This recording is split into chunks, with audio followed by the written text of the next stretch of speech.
দেখেছেন বারবার যে ছবি আমরা দেখেছি, বিএলওরা তারা বেনিয়ম করছেন। কিরকম বেনিয়ম করছেন? তারা কেউ মন্দিরে বসে ফর্ম ফিল করছেন, কেউ স্কুলে বসে করছেন, কেউ পাড়ার মোড়ে বসে করছেন, অনেকে তো তৃণমূলকে সঙ্গে নিয়ে তৃণমূলের দলীয় কার্যালয়ের সামনে থেকেও করেছেন। সে ছবিও দেখেছি, যেখানে আবার কীর্তি আজাদের মতো সাংসদ বসেও থাকছে। মানে ভয়ঙ্কর একটা পরিস্থিতি বিএলওদের অনিয়মের, যার প্রেক্ষিতে নির্বাচন কমিশন ইতিমধ্যে 8 বিএলও বিরুদ্ধে ব্যবস্থাও নিয়েছে। তবে এবার আরও কড়া পদক্ষেপ নিচ্ছে নির্বাচন কমিশন। কি পদক্ষেপ নিচ্ছে আমরা জানবো আমাদের প্রতিনিধি অনুপমের কাছ থেকে। অনুপম, নির্বাচন কমিশন এবার ঠিক কি পদক্ষেপ নিচ্ছে?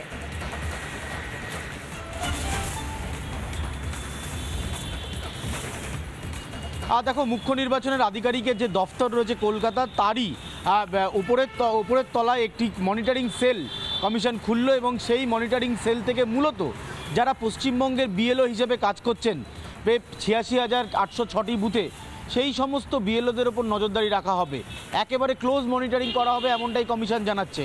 কমিশনের তরফে যেটা বলা হচ্ছে যে এই বিএলওদের বিরুদ্ধে বিভিন্ন সময় অভিযোগ উঠছে, কেউ পার্টি অফিসে বসে ফর্ম ফিল করছেন, কেউ নেতাদের নিয়ে ফর্ম ফিল করছেন, কিন্তু অ্যাকচুয়ালি নির্বাচন কমিশন দায়িত্ব যে গাইডলাইন দিয়েছিল তাতে বলা হয়েছিল বিএলওরা তারা যাবেন বাড়িতে বাড়িতে গিয়ে এই এসআইআরের ফর্ম দেবেন, যদি প্রয়োজন হয় সেক্ষেত্রে বিএলএ অর্থাৎ বুথ লেভেল এজেন্ট যে কোনো পলিটিক্যাল পার্টির হতে পারে তাদেরকে নিয়ে যেতে হবে।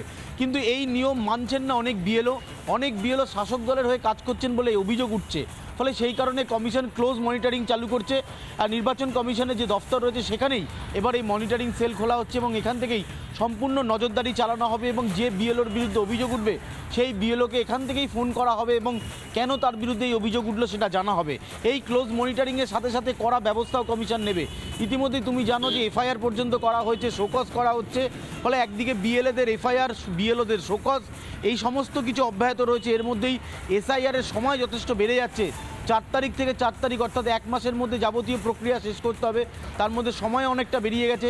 বিভিন্ন জায়গা থেকে অভিযোগ এসছে যে তৃণমূলের যারা নেতারা রয়েছেন তারা বিএলওদেরকে সাথে নিয়ে বিভিন্ন বাড়িতে বাড়িতে যাচ্ছেন।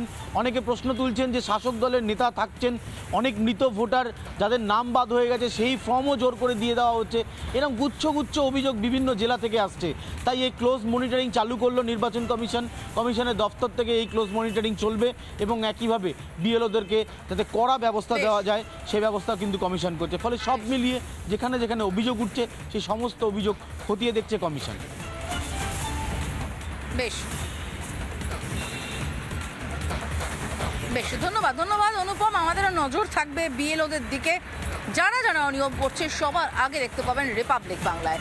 এই নানা ধরনের কন্টেন্ট দেখার জন্য লাইক করুন, শেয়ার করুন আমাদের ফেসবুক পেজ, সাবস্ক্রাইব করুন আমাদের ইউটিউব চ্যানেল। পাশাপাশি অন্যান্য ব্রেকিং নিউজের জন্য অবশ্যই চোখ রাখুন রিপাবলিক বাংলায়।